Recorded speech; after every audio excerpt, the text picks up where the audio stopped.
And hello everybody, welcome back to LFC News. Ladies and gentlemen, this news is going to anger you. It's going to frustrate you. Fabrizio Romano has provided some devastating Liverpool transfer news. Cast your minds back to the summer transfer window. Marc Guehi was about to sign for the football club. However, it fell at the final hurdle.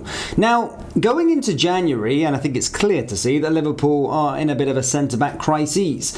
So far, going into the January transfer window, what we've been hearing is that, Konate's contract is not close to being signed. Konate isn't necessarily going to be staying put here at Liverpool. So why is there no urgency to try and get a new centre-back like Marc Guehi, the player that you tried to sign in August? Because the noise going into the January transfer window is of Manchester City targeting Marc Guehi, looking to try and sign him. However, what we were also hearing from David Ornstein and Fabrizio Romano was that Liverpool were monitoring the situation and would act if another club were trying to get Marc Guehi. Well, they're not acting, because breaking news over this afternoon is that Manchester City have agreed a deal with Crystal Palace for Marc Guehi. It's a very interesting situation indeed, because I think Liverpool were sort of prioritising getting him on a 3 in the summer transfer window. However, they've not been able to. Now, the price that we were hearing going into January was that Crystal Palace were only going to be accepting a bid of around £35.5 million. However, now we're starting to see the news that actually that isn't the case, and Manchester City are pretty much getting Marc Guehi for half the price. So where is Liverpool to rival this bid?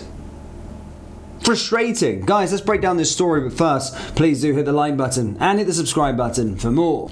So here you go, ladies and gentlemen. This is what we're starting to hear right now from Fabrizio Romano an hour ago, that Marc Guehi to Manchester City. Here we go. Official proposal was accepted by Crystal Palace. Right now, understand the fee will be around £20 million. With Manchester City, though, it's not always £20 million, but either way, Liverpool should be in this. As you can see, this guy is saying, what fee?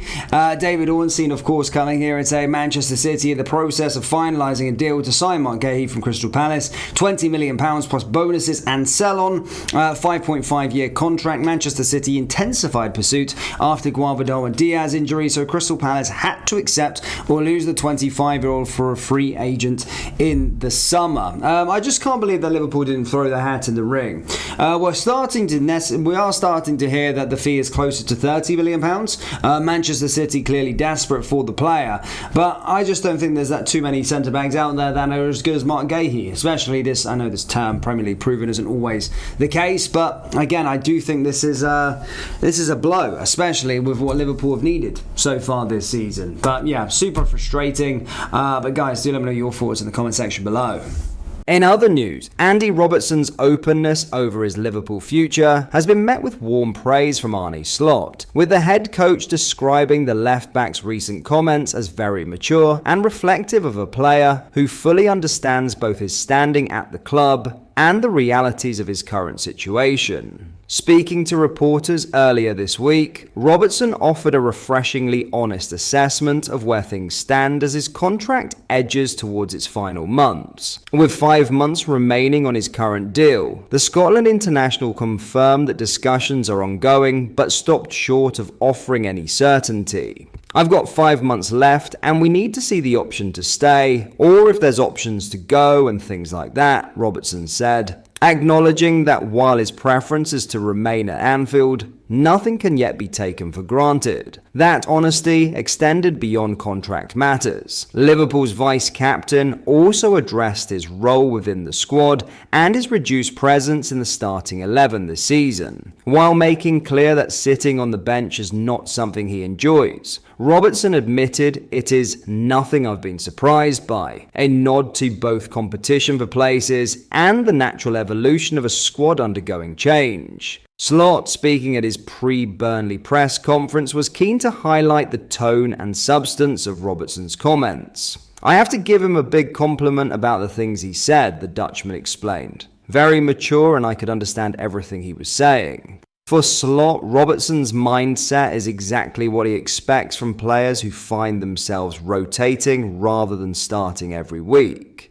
I think every player should have the same feeling about his current position, and that is that he's not starting every game, he added. Crucially, Slot pointed to Robertson's acceptance of his role and his continued appreciation of what he brings to the group. But I'm really happy that he also says that he finds joy in the position he's in, and that he also understands how important he's been to this club for all these years, and he definitely still also is in the position he's in now, Slot said. While the left-back may not have played as often as he would have liked, his influence has not disappeared. He did play quite a lot of games, not as much as he probably hoped, Slot noted, before underlining the importance of Robertson's attitude. But the way he's acting, and also now his comments in the media, is a big compliment, and says a lot about him, how good he's been for this club in the past 8.5 years.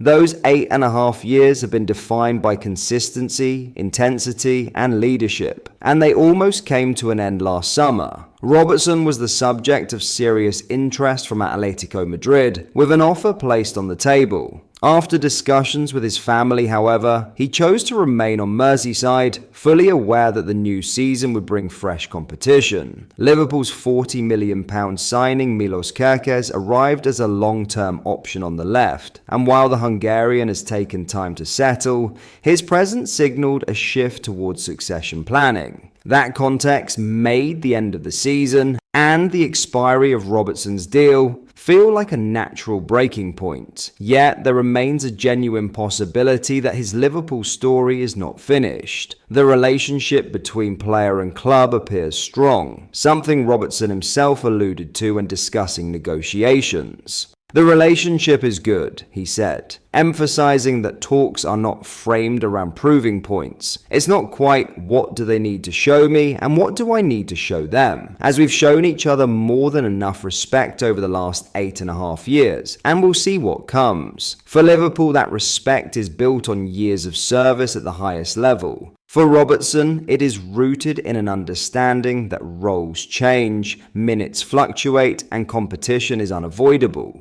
Whether or not a new deal is eventually agreed, his words and Slot's reaction to them underline a professionalism that continues to define his time at the club, even as the future remains open-ended. So what do you make of what we have discussed in today's video? How do you think the latest update from Fabrizio Romano will affect Liverpool going forward, and how will it affect their plans for the window? Let me know down in the comments. Also, what do you make of Slot's comments about Robertson? Please let me know down below. But that is all for today's video. Thank you for watching. I hope you enjoyed. If you did, please drop a like on the video and subscribe to the channel for daily Liverpool content. We post all the latest Liverpool news every day, so join our fast-growing community so you never miss out. Thank you. I'll see you in the next video.